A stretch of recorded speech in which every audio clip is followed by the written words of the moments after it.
Vnetje ušes. Na jesensko popoldne je pikapolonica Pika veselo vstopila v Bobijevo hiško. Odpravljam se proti studencu zbirat kamenčke, ali pride z mano? A Bobi se ni bil pripravljen premakniti. Ne vem, Pika, tako utrujeno se počutim, zelo me zebe in boli me glava in tudi ušesa me bolijo. Bobi, tvoj obraz je popolnoma rdeč, je rekla Pika. Vročino imaš, grem hitro po doktorja Sovo. Pikapolonica je šla naravnost v gnezdo doktorja Sove. Dragi doktor Sova, pridite hitro, Bobi se počuti zelo slabo, pohitite. Doktor Sova je hitro pripravil svojo zdravniško torbo, se oblekel v svojo haljo ter se hitro odpravil k bolniku. Živjo, Bobi, hitro bom ugotovil, kaj ti je. Najprej bom poslušal tvoje dihanje. Bobi je slekel svojo pižamo in ubogljivo vzdihnil. Odpri usta, ogledal si bom tudi tvoje grlo. Nočem, je zagodrnjal Bobi. A jaz moram videti, ali je rdeče ali ne, mu je pojasnil doktor Sova ter osvetlil Bobijevo grlo svojo svetilko. In zdaj si bom ogledal tvoje ušesa s tem majhnim ušesnim lijakom. Bobi tega res ni maral.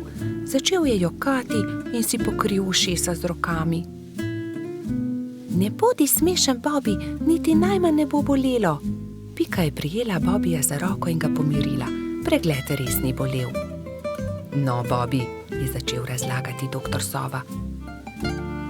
Imaš vnetje ušesa, zelo grdo si se prehladil. Vzemi polno žlico tega zdravila vsako jutro, pij veliko čaja in si grej ušesa z obkladki. Bobijevi prijatelji so mu takoj priskočili na pomoč. Baltazar je prinesel med, Rozi je prinesla kamilice, Gašper pa je prinesel jagode in skupaj so skuhali čaj za bolnika. Doli je pogrela proso v ponvi in ga stresla v majhne vrečke. Pokrij si ušesa z naušnikom, dokler se ne shladi. Bobi je dal naušnik na glavo ter ga pustil na glavi, dokler se ni shladil. Naslednje jutro je Pika našla nekaj čudovitih kamenčkov na Bobijevi mizi. Wow, Bobi, čudoviti so! Kdo ti jih je dal? Sam sem jih našel pri studencu, je Bobi ponosno povedal. Sam si jih našel? Je Pika jezno vprašala. To ni bila najbolj pametna zamisel. Nisi še popolnoma zdrav. Zdaj se ti bo poslabšalo. Žal je imela Pika prav. Bobi je do večera spet dobil visoko vročino. Bobijevi prijatelji so ga prišli obiskat vsak dan, mu brali zgodbice in se igrali z lutkami. A medtem, ko se je Bobi počutil z vsakim dnem bolje, se je Pika slabše in slabše. Nalezla se je bolezni. Tokrat je Bobi skrbel zanjo. Kuhal je čaj in grel proso za naušnike.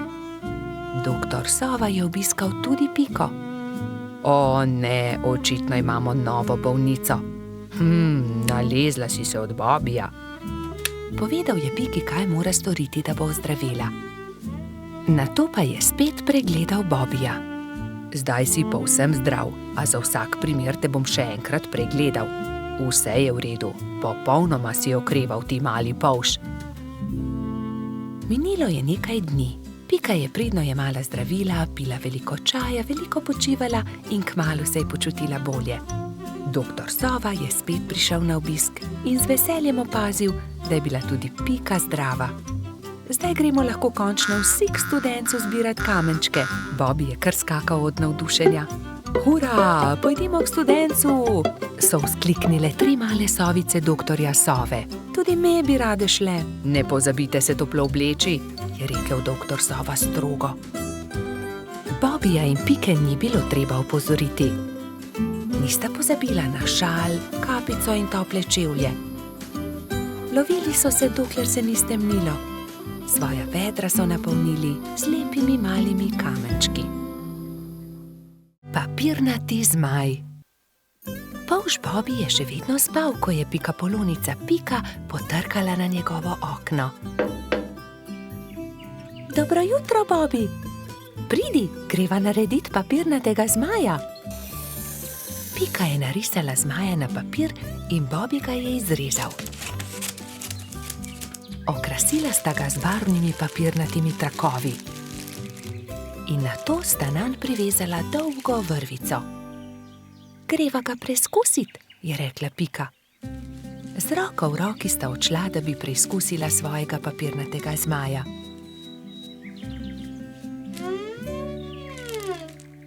A ne glede na to, kako sta se trudila, je zmaj vedno znova padel na tla. Bom splezala na to drevo in poskusila od tam, mogoče bo tako poletel. Vendar je zmaj spet pristal na tleh.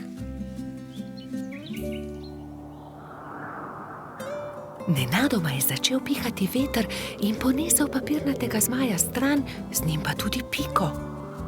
Bobby, pomagaj mi! Bobby je splezal na drevo in ujel Piko za nogo, vendar je ni mogel potegniti nazaj. In tako sta letela oba. Trud Baltazar je priletel mimo, ujel je Bobbyja za nogo, a tudi on ni mogel potegniti zmaja nazaj. In tako so zdaj leteli vsi trije. Koloradski hrošč Edi je sedel na vrhu borovca, ujel je Baltazarja za nogo in tako so začeli leteti vsi štirje. Skokica, pomagaj! Je zavpil Baltazar kobilici, ki se je ravno sprehajala v bližini. Skokica je ujela Edija za nogo in tako je zdaj letelo vseh 5. Veter je začel postajati močnejši in močnejši. Petuljčica Rozi je priletela mimo, ujela je Skokico za nogo in tako jih je letelo vseh 6. Hrošč Rogač Gašper in kačja pastirka Zefira sta jih brezupno gledala.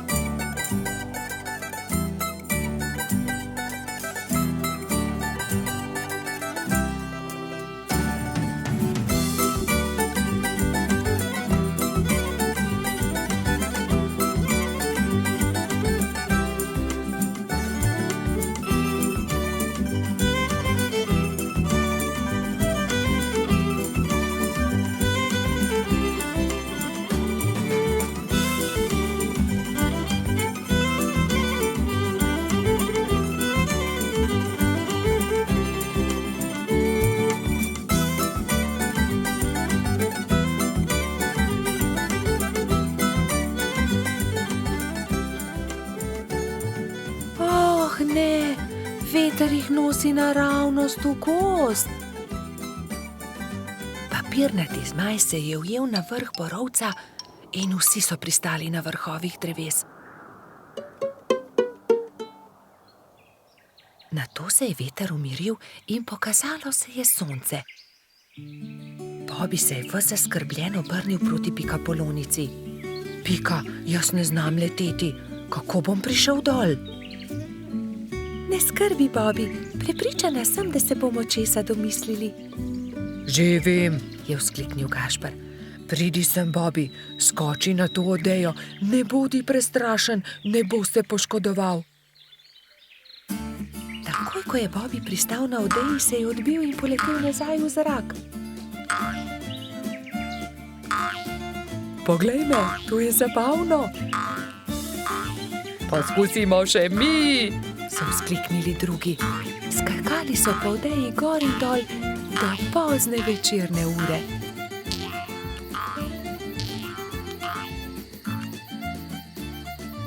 Po noči, ko so prebivalci gozda trdno spali, je veter spet začel pihati in zmaja odnesel stran. Čarovnice. Neki poletni dan so se Bobby, Pika in njuni prijatelji pogovarjali o čarovnicah. Ali mislite, da čarovnice res obstajajo? Je vprašal Trud Baltazar. In po noči letijo na metlah? No, res ne vem, je zamomljal Bobby. Nedolgo zatem sta se Bobby in Pika odpravila domov. Zakaj se zvečer ne vrneva? Mogoče bova videla čarovnice, je predlagala Pikapolonica.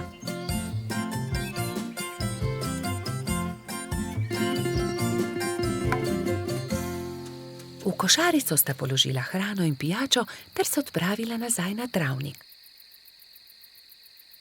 Dolgo časa sta zrla v nebo, a se ni nič zgodilo. Pridi, Pika, vrniva se domov. Zdi se mi, da čarovnic ni. Pika je zavlačevala. Bobi, izza tistega drevesa je prišel čuden zvok. Bobi, listje se premika. Tako sta bila prestrašena, da sta se oprijela drug drugega. Nenadoma se je izza drevesa pojavila čarovnica. Bobi in Pika sta prestrašeno vzkliknila, nato pa se je pojavila še ena. Teci, Bobi, teci in se skri! Zbežala sta tako hitro, kot sta le mogla. Hitro sta se skrila za grmovje. Pika, škoda, da najinih prijateljev ni tukaj z nama. V tistem hipu sta čarovnici pristali, si slekli črni ogrinjali ter klobuka ter se z nasmeškom obrnili. Vajni prijatelji so tukaj, to sva midva, Rozi in Baltazar, sta vzkliknila. Pika je postala besna. Ali je res? Vidva sta bila čarovnici. Zelo zlobno je bilo, da sta naju tako prestrašila. Samo prelisičiti sva vaju hotela, je razložil Baltazar. Bobi je bil prav tako jezen. To je bila slaba šala, še žal vama bo, da sta to storila. Prijatelja sta se odpravila domov zelo jezna. Nekako jima morava povrniti Bobi. Kaj pa, če bi ju prav tako prestrašila? To je to, je Pika vzkliknila. Vem kako. Rozi in Baltazar sta sama ostala na travniku. Kaj naj storiva? Bila sta zmedena. Mogoče to ni bila tako dobra zamisel. Takrat sta Bobi in Pika pritekla do njene hiške in si nadela obleko hudička. Črno obleko, črn klobuk, nadela sta si celo rogove na glavo. Pohiti, Pika, je bil neučakan Bobi. Vidim jo prihajati. Hitro sta skočila za grmovje ter čakala, da se jima Rozi in Baltazar približata. Nato pa sta skočila izza grmovja ter na smrt prestrašila svoja prijatelja. Na pomoč, hudiča, sta zavpila Metuljčica in Trod. Ali vidite, kako hudo je, če te nekdo prestraši? Mali polž je besno snel svoj klobuk. Kaj? Ali si to ti, Bobi? Je osuplo vprašal Baltazar. To je bilo res zlobno. Zlobno? Vajna zvijača s čarovnicami je bila precej bolj strašljiva, je zavpil Bobi. Ni res, trik s hudičem je bil bolj strašljiv. Dovolj, je Pika oštela fanta. Nehajta se prerekati, bodimo spet prijatelji. Obljubiva, da se ne bova nikoli več tako obnašala, vidva pa morata obljubiti, da naju ne bosta nikoli več prestrašila. Prav imaš, so prikimali njeni prijatelji. Ali želita poskusiti hudičeve klobuke? Je vprašala Pika. Seveda, vidva pa lahko poskusita čarovniške klobuke in še več. Usedeta se lahko na najini metli.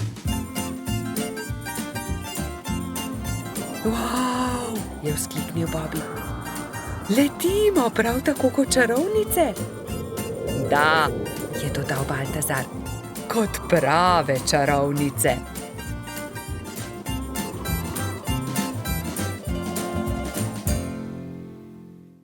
Izgubljeni lešnik.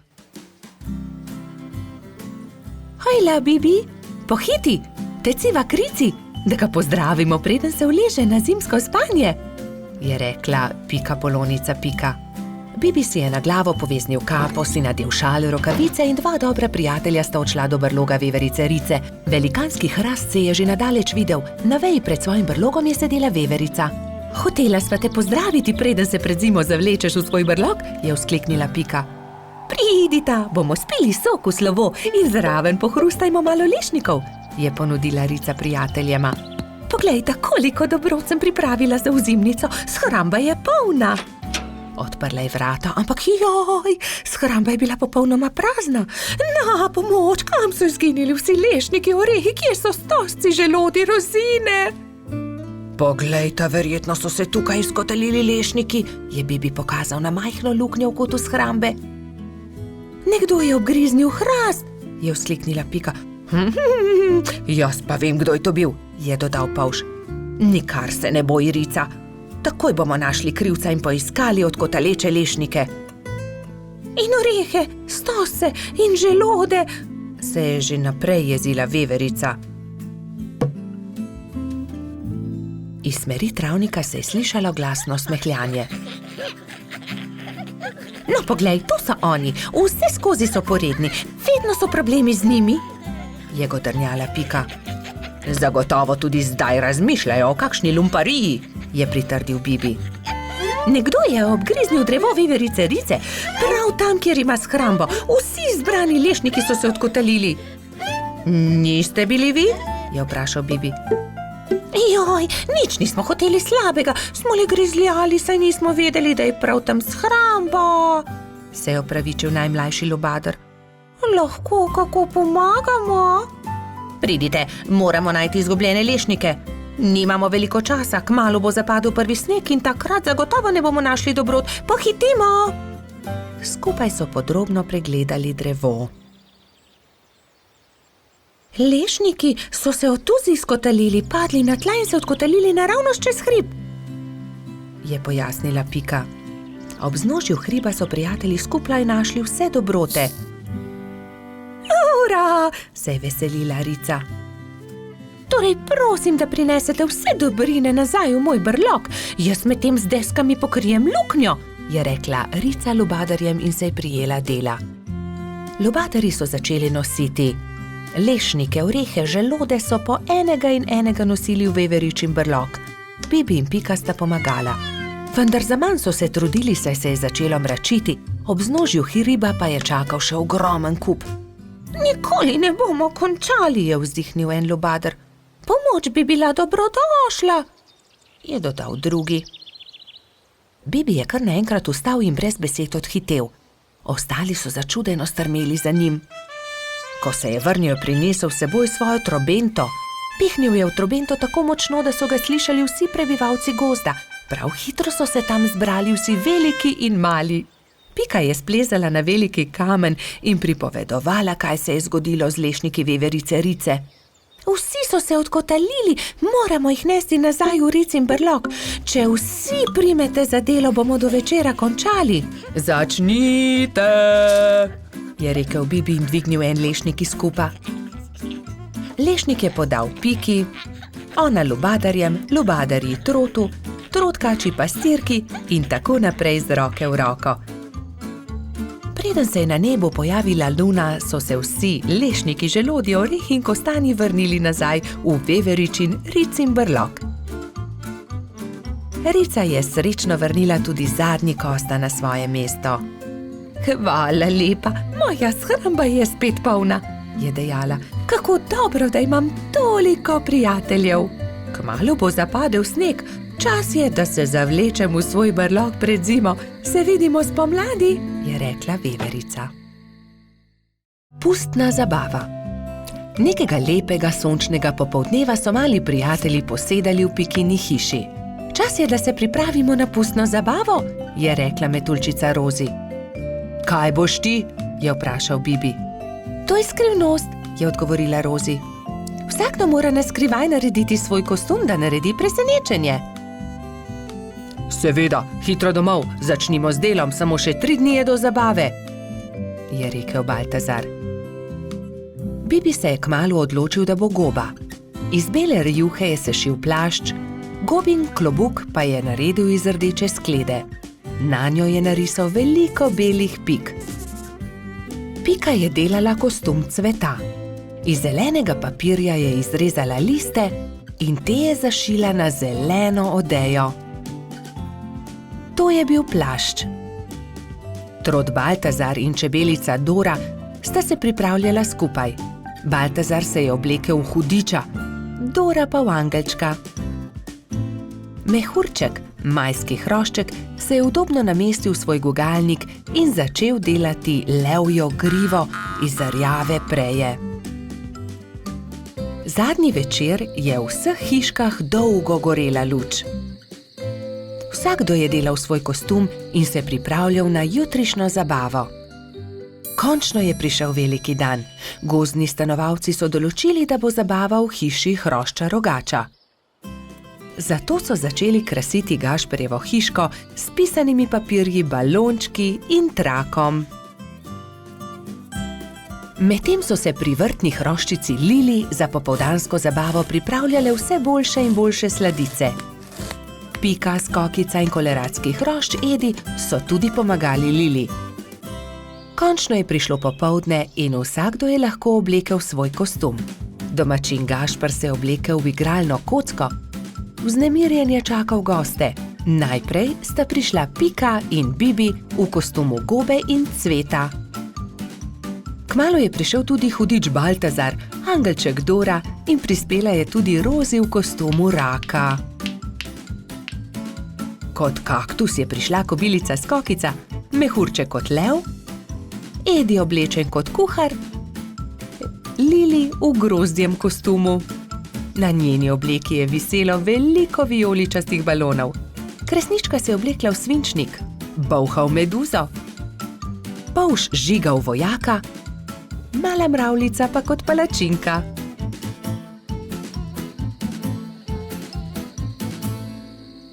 In takrat je objokano priletela kačja pastirka Zefira. Izginila je moja prelepa princeskina obleka. Lepo sem jo oprala, obesila na drevo, pa jo je odnesel veter. Zefira je grenko jokala, drugi so jo skušali tolažiti. Dal ti bom svojo vojaško kapo, meni je dovolj meč, je predlagal Polž Žiga. Ne, to je za fante. Jaz sem imela krasno princeskino obleko, pa jo je veter odnesel. Že vem, naredili ti bomo nov kostum, je rekla Skokica. Kostum Sončka. To pa je bilo Zefiri že bolj všeč.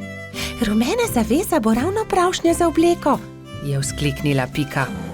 Sončne žarke pa bomo naredili iz tega rumenega papirja, je rekel Gašper in vzel na traku viseče papirnate okraske.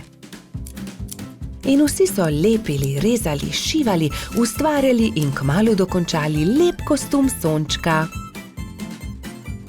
Jaz ti bom pa za večer dala mojo malo lučko.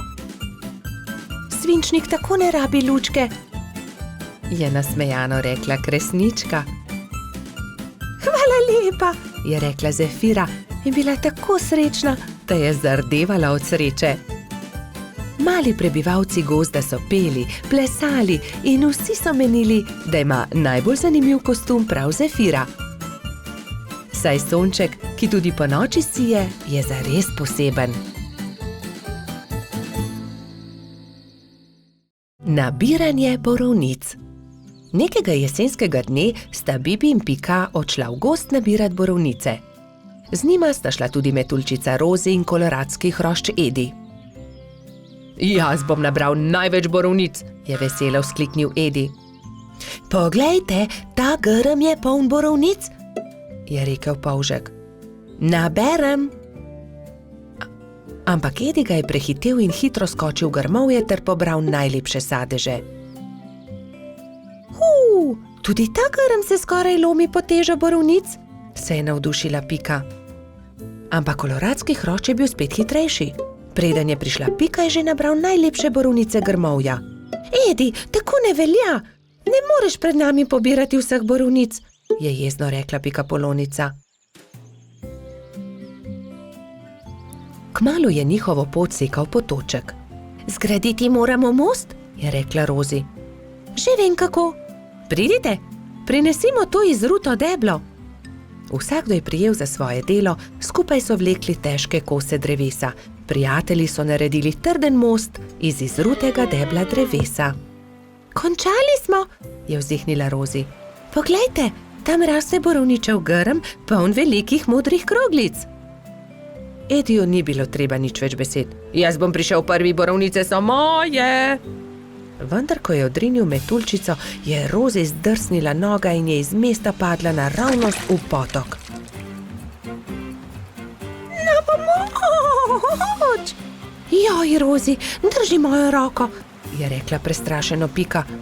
Ampak Rozi je potok nesel vedno naprej in ni več mogla doseči Pikapolončine roke. Bibi je prinesel dolgo palico. Primi za palico, Rozi, je vzkliknil. Vendar je tudi ta načrt spodletel. Metuljčico je vodo prehitro nosila. Edi, pomagaj, moramo rešiti Rozi iz vode, je kričala Pika in z dvema rokama sta izvlekla mokro metuljčico iz vode.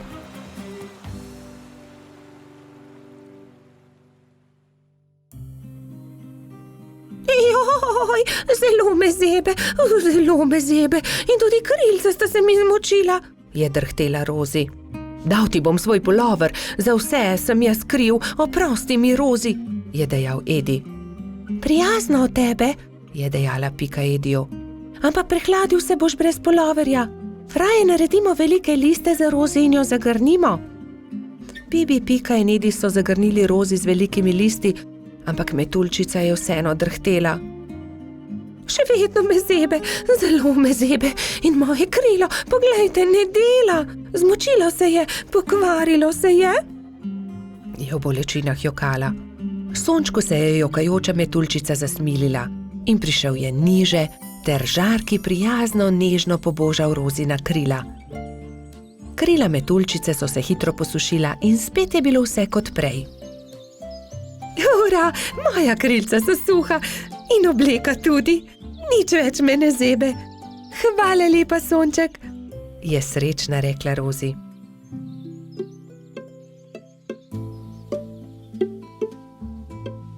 Oprosti, Rozi, je tedaj rekel Edi. Drugič ne bom nabiral borovnic pred vami. In tudi te, ki sem jih nabral, vam bom dal. Hvala, Edi, ampak borovnice naj bodo kar skupne, se je smejala Rozi. Pohitimo v mojo hiško in specimo pecivo iz njih. Kmalu so prispeli do Pikine hiše in se lotili dela. Oprali so borovnice in potrgali liste. Pela je kuhalnica, doneli so lonci, kuhinjo je zajel prijeten vonj. Do popoldneva je bila okusna borovničeva sladica narejena. Na pojedino so poklicali še hrošča rogača Gašperja, trota Baltazarja in tudi majskega hrošča Mehurčka. Posedli so vsi okoli mize in so grizljali in kramljali. Gumbijev stolp. Nekega pomladnega dne je cvetlični hrošč Gumbi vzel svoje pisane kocke. Zgradil bom visok stolp iz kock, si je mislil in se škatlo odpravil na bližnji hrib. Pod velikim hrastom je vsul kocke iz škatle in se lotil dela.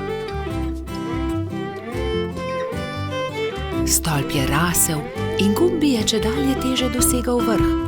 Previdno se je stegoval, vendar mu je roka zdrsnila in stolp se je sesul. Joj me, je zavpil Gumbi. Zdaj pa lahko začnem znova, se je jezil.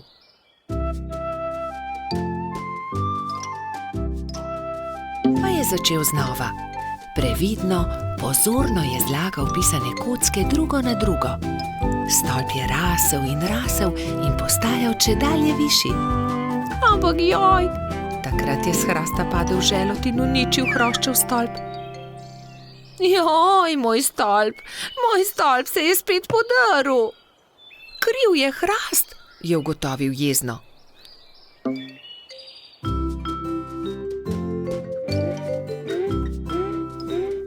Čedalje bolj nestrpno je zlagal pisane kocke, ko so prišli mimo polž Bobi, pikapolonica Pika in rogač Gašper. Wow, kako lep stolp, Gumbi, so dejali veselo. Da, lep je, manjka le še rdeč vrh in bom končal. Vendar je takrat začel pihati veter in močan sunek je vitek stolp podrl. Gumbi se je razjezil. Ne, to ne more biti res. Ne bom več začel znova, niti nočem zgraditi stolpa, grem domov. Drugi so tekli za njim in ga tolažili. Počakaj, Gumbi, pomagali ti bomo. Pridi, zgradimo tvoj stolp skupaj. Ne nočem več, iz toliko kock niti ni mogoče zgraditi zelo visokega stolpa, je jezno izjavil Gumbi in zaloputnil vrata za seboj. Kako bi lahko pomagali Gumbiju? Se je spraševala Pika. Moramo ga potolažiti, je pribil Bobi. Že vem, je dejal Gašper. Tudi jaz imam kocke. Prinesem jih in potem bomo imeli več kock. Lahko zgradimo pravi visoki stolp, kakršnega bi rad imel Gumbi. To je dobra zamisel. Tudi jaz imam škatlo kock, tudi jaz jih prinesem. Tudi jaz prinesem svoje. Zgradili bomo ogromen stolp. Bobby je vlekel pisane kocke v tovornjaku, Pika jih je porivala v samokolnici, Gašper pa jih je nosil v veliki košari. Živjo, Gumbi, poglej, vsi smo prinesli kocke. Želi zgraditi velik stolp z nami? Je prijazno vprašala Pika. Gradili bi v tvoji hišici, da ga veter ne bo znova podrl, je dodal Bobby. Wow, koliko kock, kakšen stolp bo iz tega, vstopite! Je zavpil majhen hrošč in visoko skočil od veselja.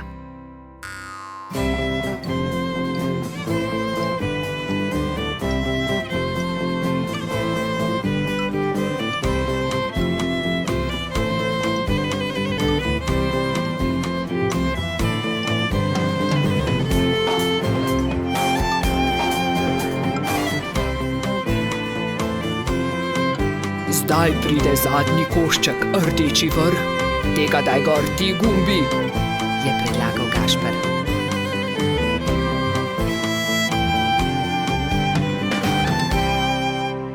Hura! Končanje! So zavpili vsi hkrati.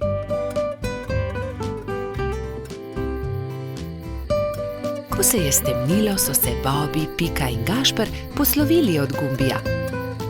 Majhen cvetlični hrošč je srečno skočil v svojo posteljico in tako dolgo občudoval velikanski stolp, dokler ni zaspal.